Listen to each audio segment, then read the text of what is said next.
My name's Jim Walker. I'm one of the directors here at Ward 21.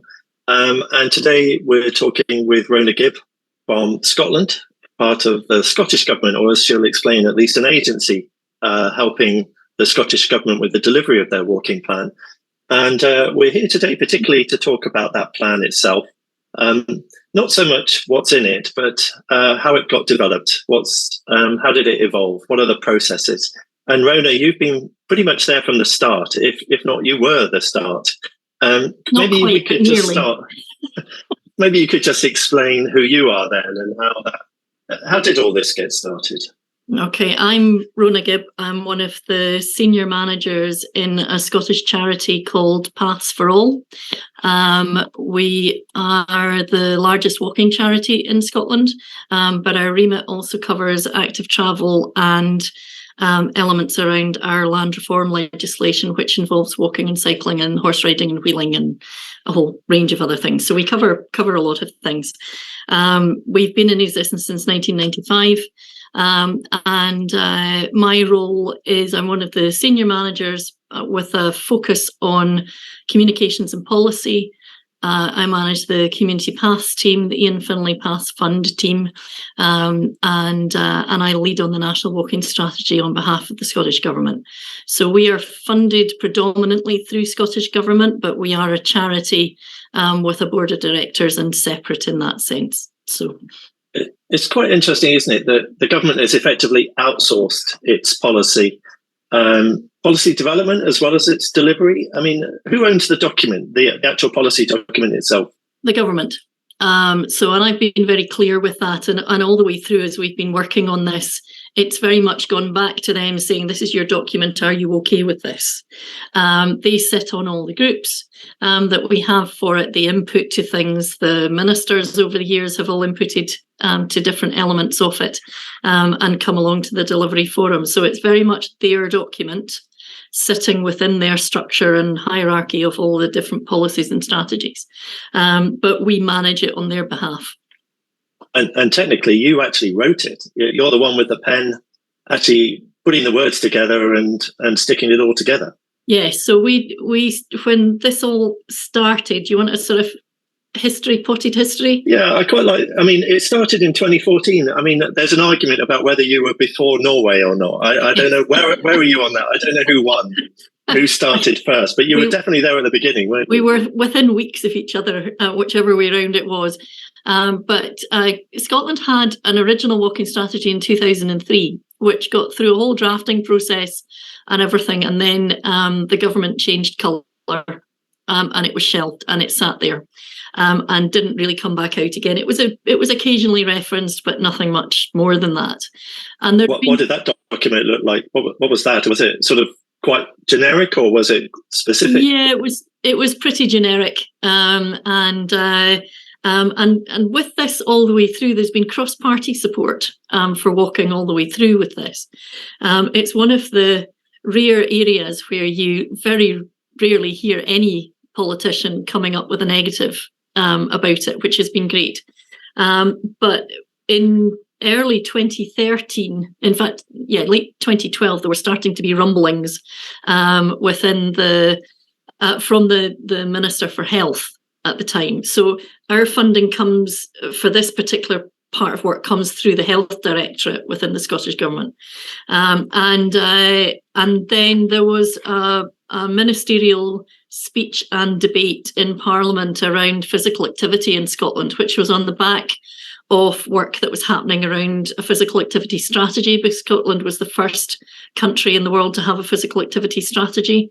And in that speech, she announced that we were having a walking strategy, which kind of set the cat amongst the pigeons because nobody knew it was coming, including her officials. So do you think it was a mistake, or she just got enthusiastic? No, she absolutely wanted it. It's just it hadn't gone through the normal channels of having a chat about it first before she announced that it was going to happen. So that then the government department, which is now called Active Scotland, they set up a steering group of which Paths for All were on to look at what that might look like. And within a couple of months, the government decided that they actually needed somebody in-house to be leading on a lot of that, and they approached us, and I ended up on secondment for 14 months to Scottish Government to help write the strategy. And then when I came back to Paths for All, which was just after the strategy was launched in 2014, June 2014, I came back in with it, and then setting up the delivery forum, and we've carried on from there. So interesting that you were seconded.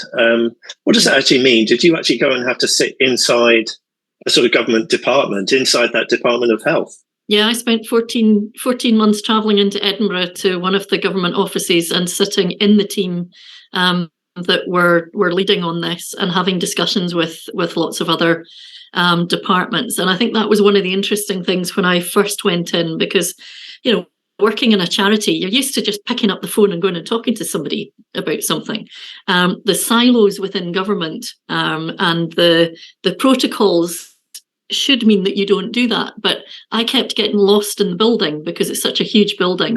And I kept finding a different way back to my desk. And I'd find people that I knew going, oh, this is where you are. Oh, I need to speak to you about the walking strategy. So I'd be having discussions with environment, with planning, with all sorts of people in the building.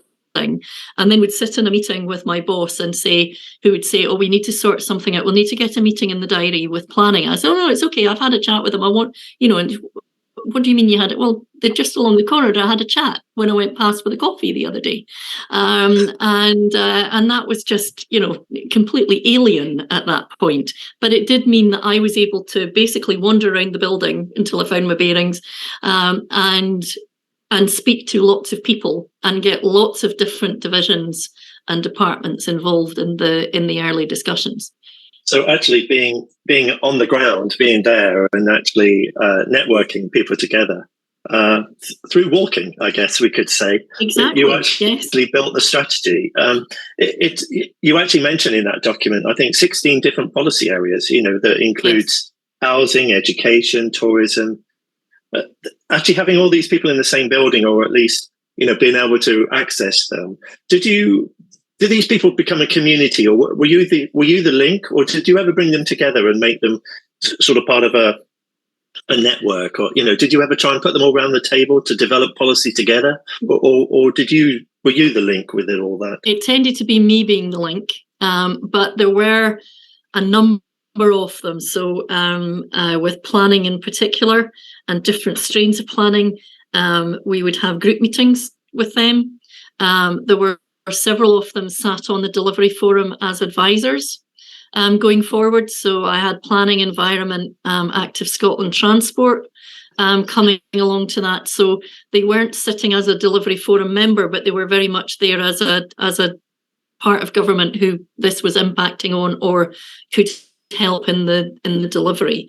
And I think you were thinking delivery really early on then, right from the beginning, were you? Yeah, right from the beginning. It was how can we make this work? And the one thing with us is we've had very little budget attached to any of this all the way through, and that's been part of the problem. And that's, as we're reviewing things, that's certainly something that we want to see change, because there's been no clout. There's no consequence if they're not doing something, okay. And I think that's something that we have to look at in the review of this. But yeah, from early on, it was how can we make this work? What's it going to look like? And it was always about how can walking help them deliver their agenda, and how can they help deliver on walking? Yeah, you've done a nice little policy matrix, haven't you, to actually connect their agendas, I guess, or different departmental agendas with the walking ability to be a solution to delivery on something that they were wanting to deliver anyway. It's probably fair to say that the starting point was a preventative healthcare. When you read the forward by the minister at the time, it seemed to have a focus on environments, on recreation, maybe, that sort of walking. And I think the initial quotes were about the numbers of people who were dying a day. I think 7 a day were dying from inactivity. And this was seen as a solution. That's how it was framed at the beginning. And then there was quite a lot of promotion about the benefits of walking. Was that helpful?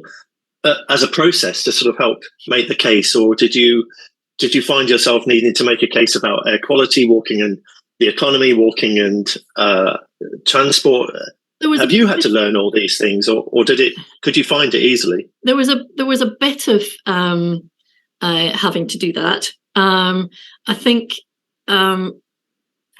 in my previous role, before I came to Paths for All, I was the outdoor access manager for a local authority. And I'd spent 2 years with the councillors for that area, trying to catch me out and find a topic where I couldn't hang walking access onto. And in 2 years, they never managed it. Even at 6:30 on a ferry to Islay in the morning, they still didn't manage it. So I've always been about seeing walking as how it integrates into all these other things. And that was very much the approach that we wanted to take, because that's what Paths for All has always been about.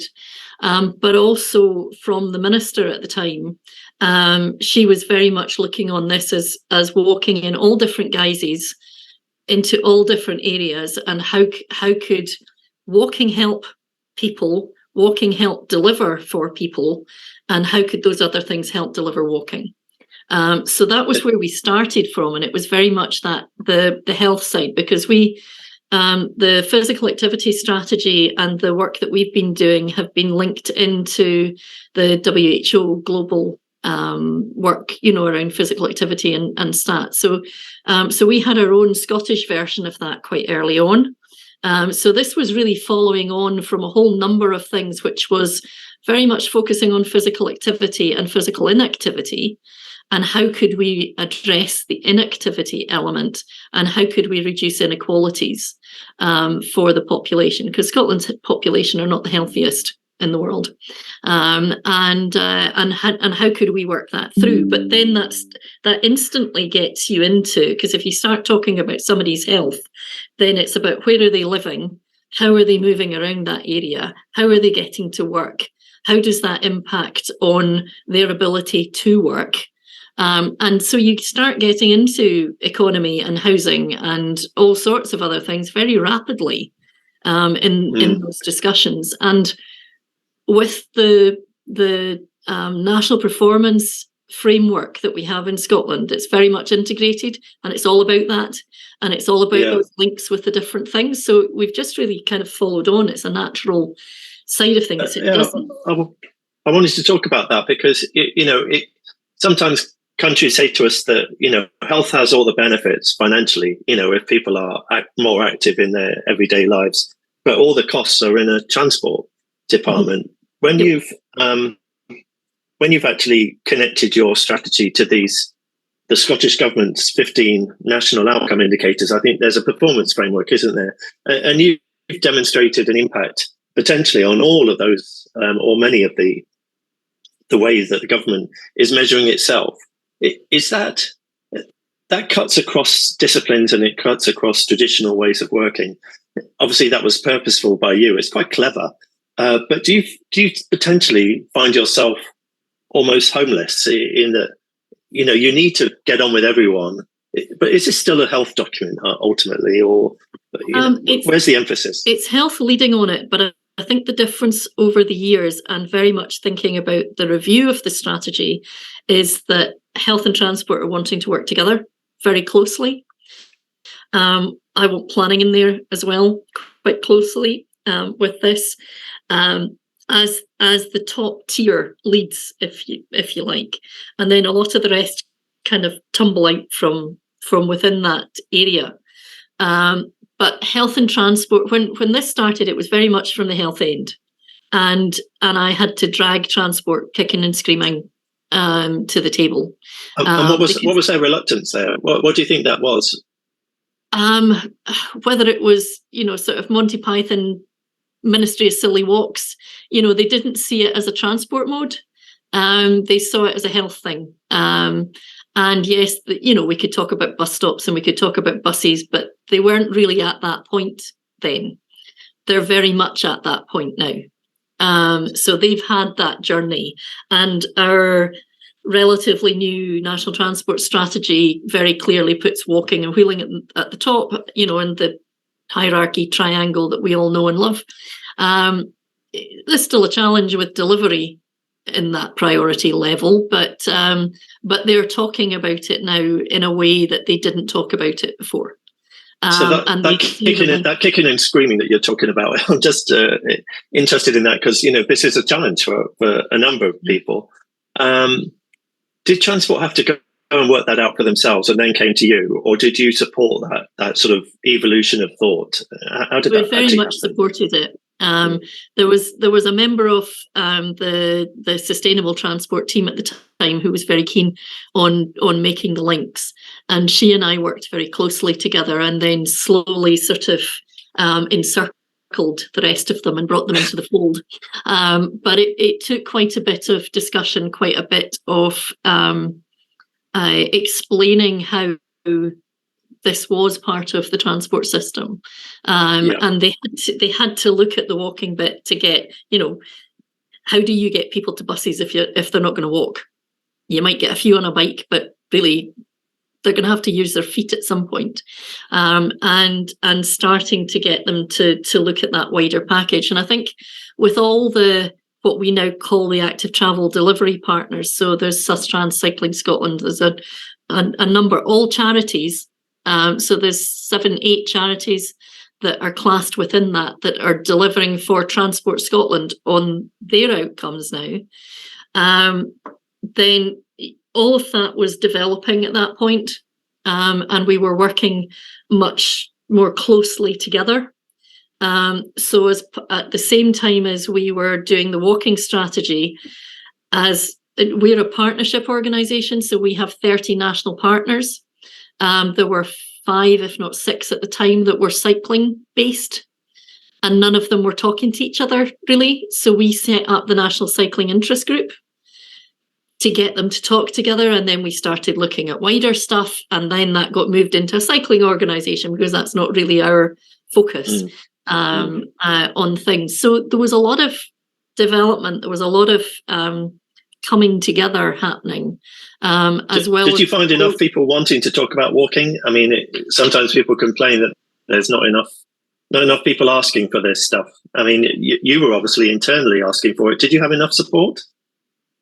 It was mixed, certainly at the beginning, and I think I became known for the walking thing. So I'd be sitting in meetings, and it would all be about cycling, and then I'd be sitting staring at the person chairing, and then they go, "Oh, and of course walking." But over time that changed so that we were talking about walking and cycling, and then more recently wheeling into that mix. We've always so when we wrote the strategy, we say early on that when we talk walking we mean wheelchair access as well. The term wheeling now is being used, so that's being used more widely for that, but it's making sure that people in wheelchairs, using prams, using mobility aids are all part of that discussion. And did that help with bringing the transport people together, maybe in that sort of definition, being a bit more inclusive and explaining the journey? But I think because we've been through 2 rounds, so the first National Transport Strategy started not long after, the process of putting it in place started not long after the walking strategy was in place. So that helped.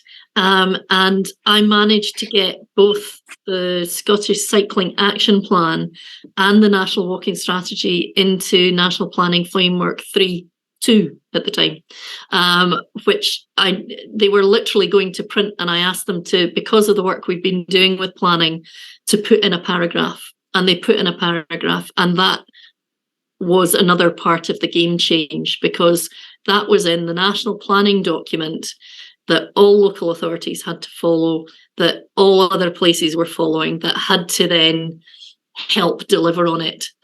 So we got it in under the wire because they published that about 4 months before we published the walking strategy. So you started off with a paragraph, and then you ended up with a document. I mean, the document itself is about 40 pages or something.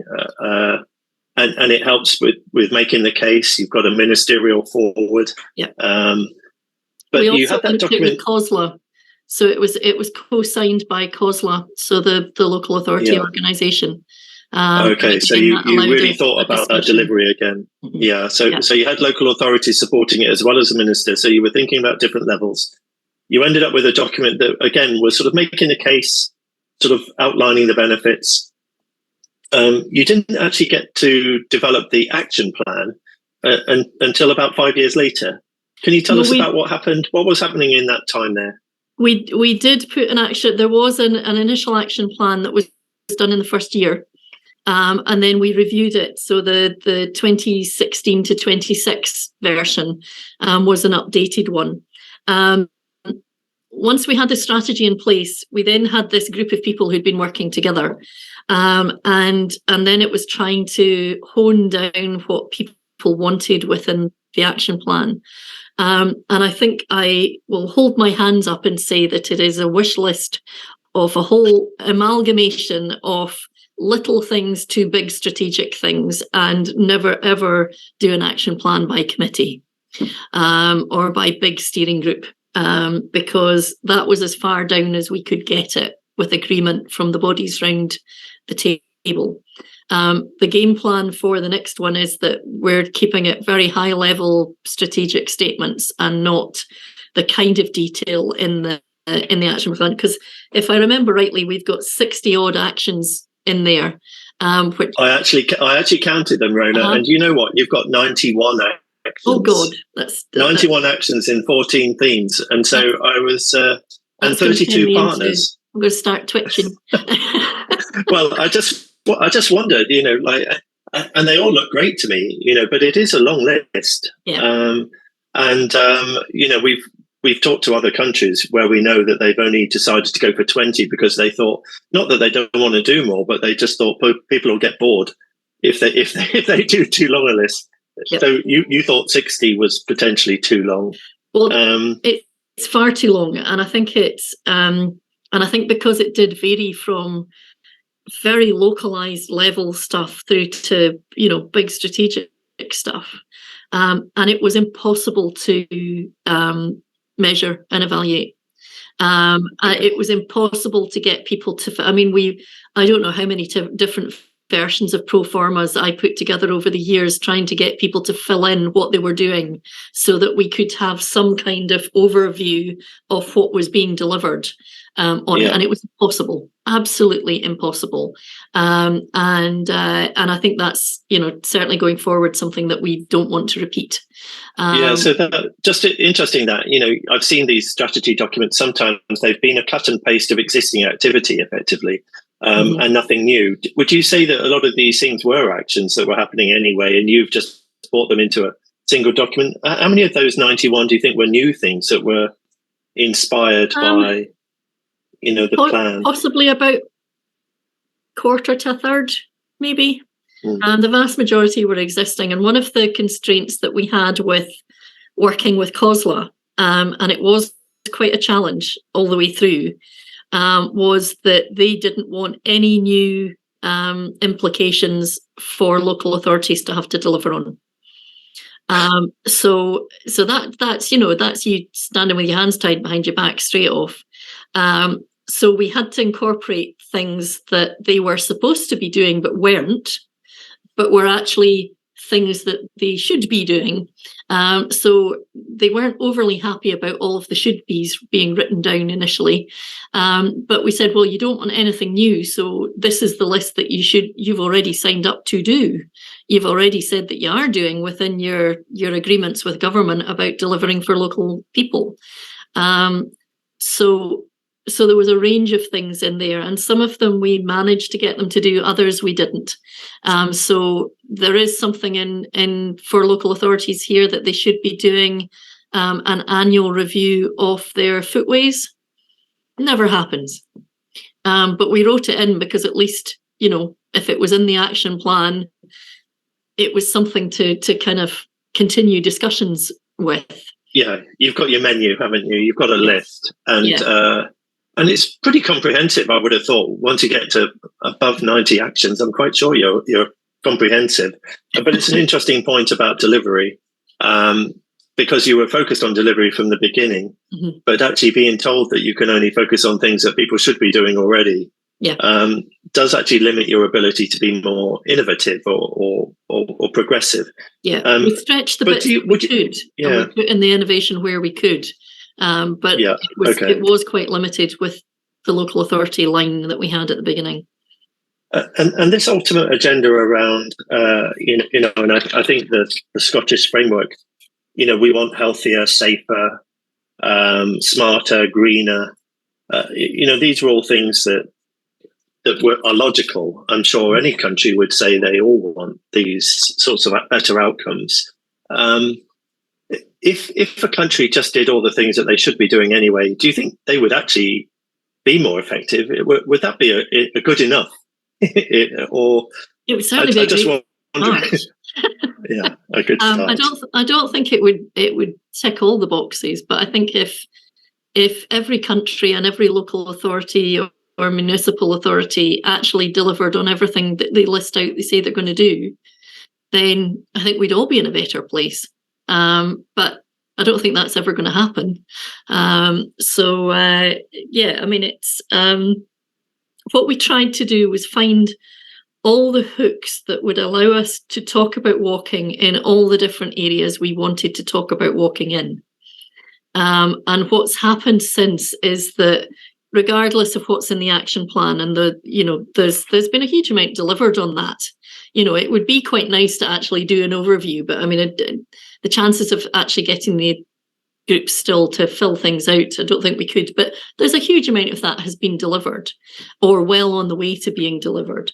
But the thing that we do know that has happened is that walking is now written into a significant number of other policy and strategy areas. So we have a strategy on social isolation and loneliness. Walking is a big part in there to get people out and away from that. We have a policy on inequalities. Walking is written into there. We have all the transport side. We have the planning side. We've got National Planning Framework 4 just about to be published here. And 20-minute neighbourhoods, walkable areas, huge part of what's in this one. So we've gone from NPF 2, where we managed to get 3 sentences, popped in to say there's a walking strategy and you should be following it. And we've now got walking quite well integrated into what we're, as a country, supposed to be delivering on. No, it's very interesting. So that you've seen a real evolution in your policy, and your policy has effectively stimulated sort of daughter policies, I guess, that are now happening and influencing in other frameworks, which is a really great goal, isn't it? It is, and I think if that's the only thing we achieve, then actually I think we've done quite well from this first time round, because we're no longer going into meetings and saying, can I talk about walking? And they're going, oh, that's not got nothing to do with us.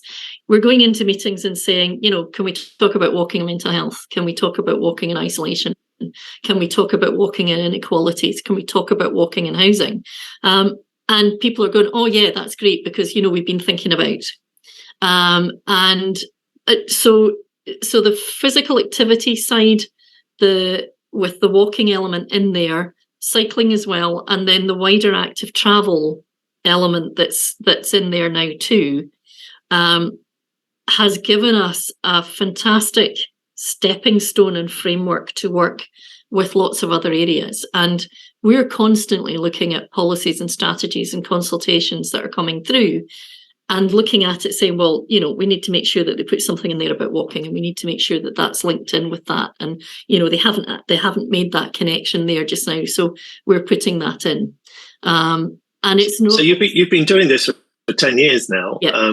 And basically people are now inviting you to meetings. You don't have to go and run around their desks. I mean, you've been out of the government framework for a few years now. Yeah, we sit on 16 cross-party groups in Parliament that are linked to walking in some way, and there's a cross-party group on obesity. There's one on circular economy and well-being.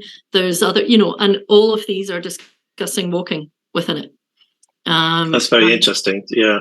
So actually, your impact on those other measures, those other areas. I mean, you could probably never really measure all those knock-on impacts, could you, and the delivery frameworks. But in your opinion, over these 10 years of the policy existing, would you say that you've seen, beyond the fact that you now get, invited into meetings and you're obviously busy still influencing the detail of the agenda, would you say that you could see something different on the ground? Would you say people are more active because of it, or Scotland safer because of it? I think there's certainly Scotland, in terms of its physical activity numbers and on a global measurement, is still sitting as one of the few countries that that physical activity is increasing or at least flatlining. Many countries are decreasing in their levels of physical activity. Scotland has either stayed the same or had slight increases. And on every single count of that, walking is the single biggest element within that is helping to keep the nation more active. So I think it's fluctuated over the 10 years, but on the whole, there has been a general trajectory upwards. It's flatlined a bit, or it's, there's been a few hiccups on the way, but walking is a fundamental part of those numbers every single time. Yeah, I noticed when you first started, as we talked about that, originally it was about the numbers of people who were dying prematurely from physical inactivity. By 2019, you were actually quoting that 70% of people are walking for 30 minutes a day or more, adults in Scotland. I mean, It feels like a big turnaround, but we didn't actually, they aren't the same two measures, but it's talking more positively. The language seems to have got, and it's got some data behind it. Yeah. How much has data helped you? Have you managed to sort of get a better grip on data as the strategy's gone through? Some bits, but overall, we still have some pretty significant gaps. We've not managed to get the National Health Survey or the National Transport Survey to put in more walking questions within it. We are looking at that just now, and there's a number of strategic groups, because one of the things that's changed in the last 3 years is that what was NHS Scotland has now become Public Health Scotland, and as the public health body, and they're looking at whole system approaches, and that's something that we're looking at quite a lot in Scotland across a number of areas, and looking at the data. So I'm more hopeful now that we will get some of the holes filled, but we don't have a good measuring system really for walking. Walking is continually under-recorded. So within the transport questionnaires, they ask about your main mode of travel. What it doesn't ask is, what modes of travel have you used? So somebody will say the train or the bus, but the chances, they will have had a walk at either end of that. So we're continually under-recording, particularly in public transport realm, of how walking integrates and impacts on public transport. What about those? What about the environmental measures then? Are transport measuring the environment, the walkable environments? Would they measure walkability? Could you say that? They don't so far, or it's very limited. With the 20-minute neighbourhood agenda, there's a much bigger discussion around measuring walkability. And looking at and that's certainly something that I want to build more into the review of the walking strategy, is that element of walkability and how we look at that, and how we measure it. And transport actually are starting to be quite interested. Alan, who came to Dublin, he leads on a strategic data group for transport, and he's really keen to see how we can. So there were a number of things that I sent that you've already done, that he's quite interested in. Can we do something with that? So interesting. Yeah, good. So traditionally, I guess health departments would do campaigns and sort of encourage people to be more active. Transport departments would invest in infrastructure and this linking to public transport, that opportunity for that first last mile, I think all makes sense. Would you say that's the split, and that's where it's going, that maybe the future is thinking around those issues and land use as well with some of your other departments? Land use and climate change are the other areas. So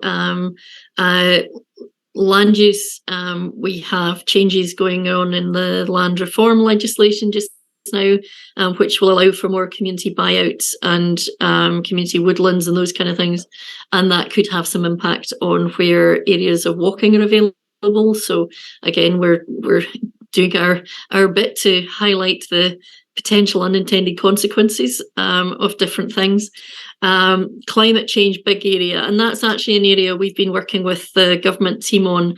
They have a climate communications team, so they've been doing quite a lot of work over the last few years with different campaigns, many of which are focused around walking. And working with them into the future. The Scottish Government actually had in 1988, I think it was, Gavin Hastings, who was a Scottish rugby player, did a whole physical activity campaign for the Scottish Government about walking. And we keep telling them we need that advert back, and use it again. So within the climate teams, within the green environment teams, which are all linked into transport and health, that's all integrated through, then we're looking at lots of different aspects, and we're linked into most of that. But it's also things like we've been linked in for the last few years into a Scottish Government website, which is aimed at parents, and it's Parent Club. And we've done quite a lot over the years, and particularly through COVID, we did a huge amount about getting out and walking, the opportunity to be with nature, and linking in, which was picked up really well. So they've actually continued with a lot of that and asked us for a lot of input and things. We're closely linked into the mental health campaigns online as well, again, for the walking element and getting people out. So and you seem to have, I mean, your influence on other agendas feels like a real strength here. You've got ministers that have got multiple responsibilities as well. I think your Minister for Health is also responsible for wellbeing or everyday activity. Women's health and wellbeing. Yep. Women's health and wellbeing. And sport. And you've actually got sport. And you've actually got the first minister that I'm aware of in the world for active travel. Yes. Can you explain how that happened and what are they doing? Are they helping you much? Yes, they're a great help. And he puts us all to shame because he cycles everywhere or uses public transport. So that came about 3 years ago. We had a doubling of the active travel budget, which is now working through this parliamentary process. How did that happen? What did that happen? A lot of lobbying, probably about 8 to 10 years worth of lobbying from the various organisations that we've already spoken about needing more money in this area. And I think, again, as transport started to become more aware that this was an area they actually needed to look at and do something with and could benefit from, then it's sort of developed. So we got the doubling of the money, and then as part of the ongoing discussions around independence, there's the Butte House agreement between the Green Party and the SNP. And part of that was about Green Party, Green MSPs being within the cabinet. And Patrick Harvey, who is the Minister for Active Travel, has been a lifelong advocate of active travel. And has been fighting for it for years. So it was a natural part of that he got that within his remit because he was already well up on the subject. And it's been working. And what is the budget? What is the budget? You talk about doubling. What, doubling from not very much to a little bit, or what? Yeah, we were sitting. We're at just over 300 million, I think it is, at the moment, through the life of the Parliament. And we were sitting at, I think it was 152 previously, and that had gone up from 80, so there's been a steady increase over the years with it. And Patrick Harvey, as I say, is just he lives and breathes it. So he's really good. We have to stop and talking about cycling quite so much because that's his main mode. But that's because of his arthritis in his knees and he can't walk very far, so he finds cycling easier. But that has been a big leap forward, and looking at how we, again, the integration and him pushing transport and others. And he's been working very well with our Minister for Sport and Wellbeing and Women's Health, Mary Todd, who came to Dublin. They work very well together. So there's a lot of moving forward with different things. But we had a debate on walking in the Parliament just over a year ago, which was the first one purely on walking. And we've been trying to get it for a long time. And there was no debate involved because they all wanted to tell everybody else about their favourite walk, how walking was really good. And that's been the thing. We've had cross-party support from the beginning. If we message MSPs and say, can we talk about walking? The answer is always yes. We've been getting MSPs out on the health walks, and we've had, we thought we might get one or two. We've had 47 so far, so we made a rod for our own back there in terms of having to organise visits for all these MSPs to their local health walks. But it's given us a lot of good awareness, but it's also, they've done a lot of social media around it, and they've had a lot more awareness of the groups in their areas and what they're doing. Right, very interesting. So let's talk a bit about that delivery then, because you've got 32 partners in what's called a delivery forum, I think. You meet 3 times a year. Do you chair that, or how do those meetings go? And is 300 million difficult to spend, or is it easy? Well, I wish it was all that came into just active travel, but it covers buses as well, and within that sustainable link too. There's been a bit of a struggle in terms of getting some of that to walking because cycling had such a loud lobby. Then there's been, but it's changing, and Transport Scotland are also aware that they need to have a much bigger focus on walking than they've had so far. So that's moving in the right direction at the moment. The delivery forum was basically the group that pretty much wrote the action plan, and I think where sometimes it felt that we weren't moving forward particularly fast with the group. The great thing was everybody turned up every time.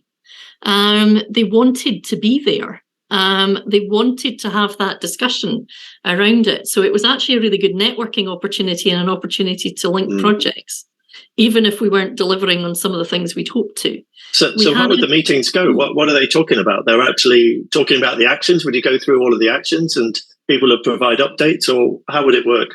We did try that in a number of guises, but we would have.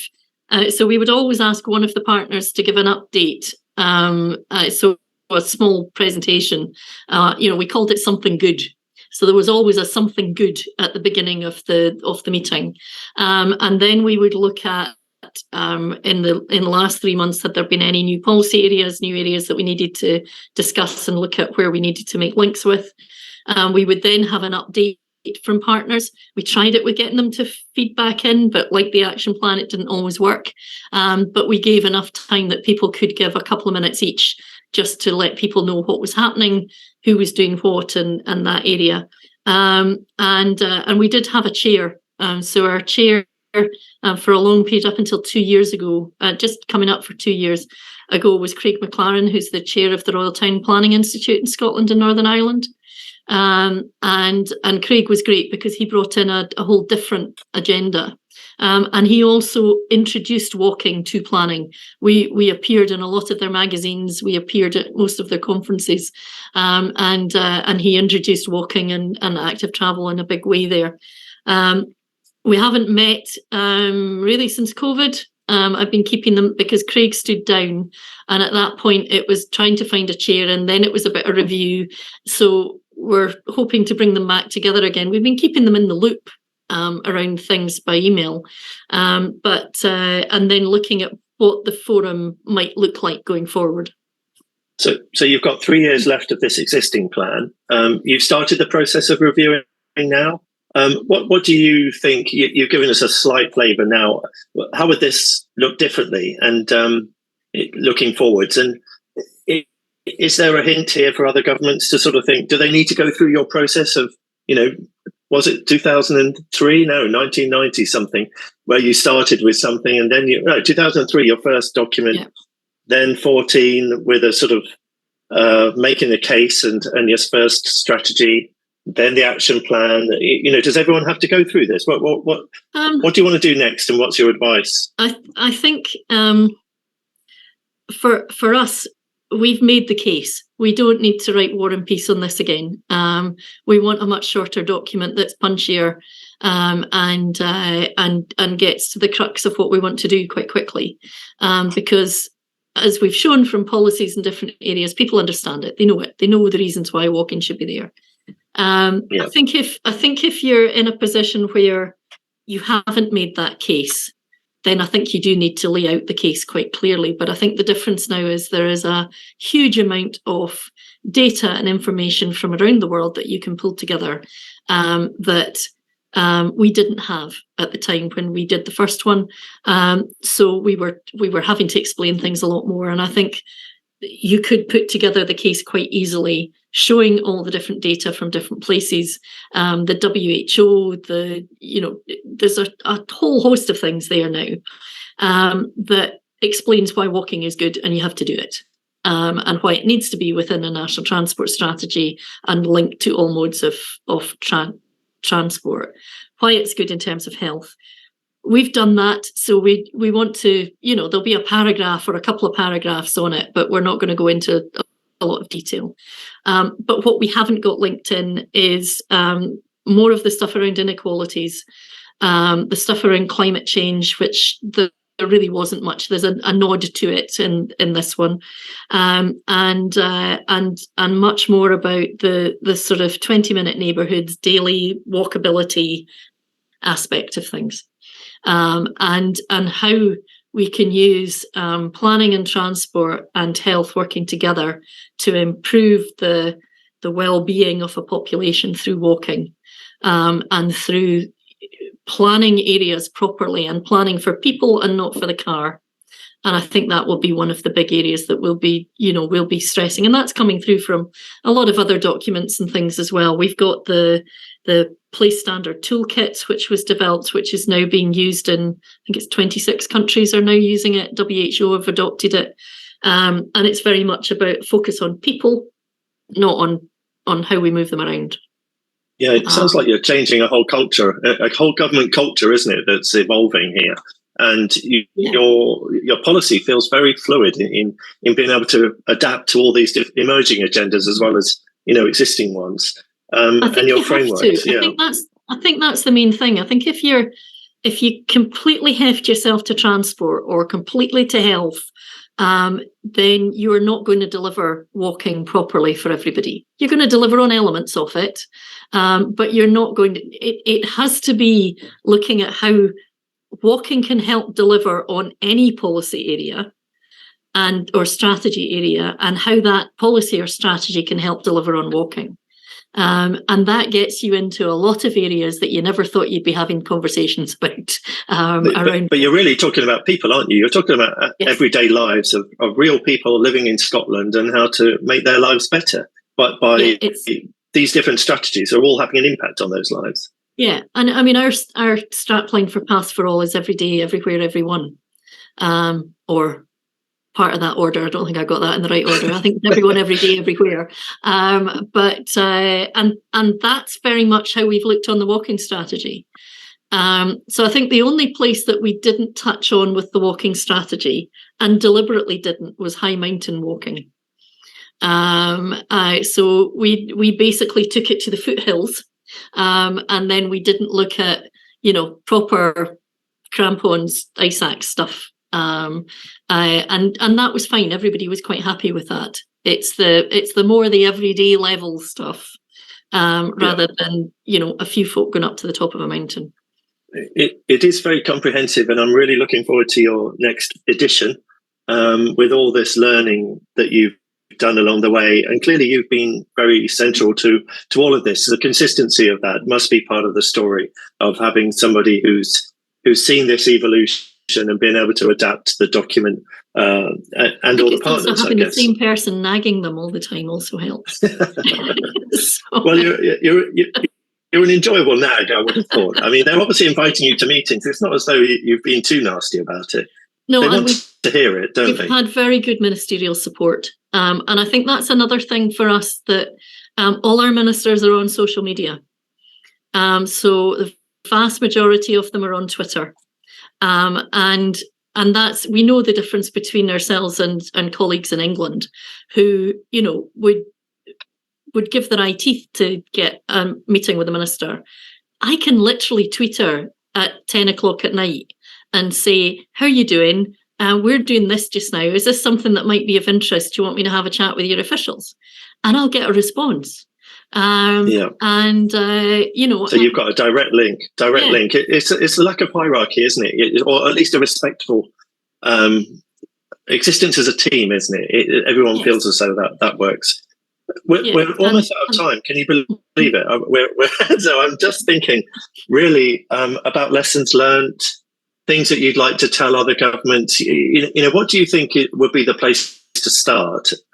Maybe that's something, as well as for people who've got a document that maybe isn't particularly effective or isn't being delivered. Any advice for other people? I think it is about thinking about people. You're talking about how people move around every day and get to everything that they want to get to. And if you think about it from that side, rather than, the economics of things, the economics of walking don't always stack up against some other stuff. But if you think about the volume of people who are actually moving around by foot, it's very quickly becomes a very big thing. And I don't think that's often given. That's not where people start thinking. They're usually thinking you're against the car, you want to do away with cars, and you're instantly into an argument. And it's not about that. It's about how do we move people? How do we make people's environment better? How do we make people healthier, feel better, enjoy being where they are better, and move them around in a much more sustainable way? So that short journeys are done by walk or cycling, and then you're into public transport, and it's less about the car. But it is. But I think getting politicians on board, getting lots of agencies on board, and it's back to that thing that I talked about. It's about how can walking help you, and how can you help walking.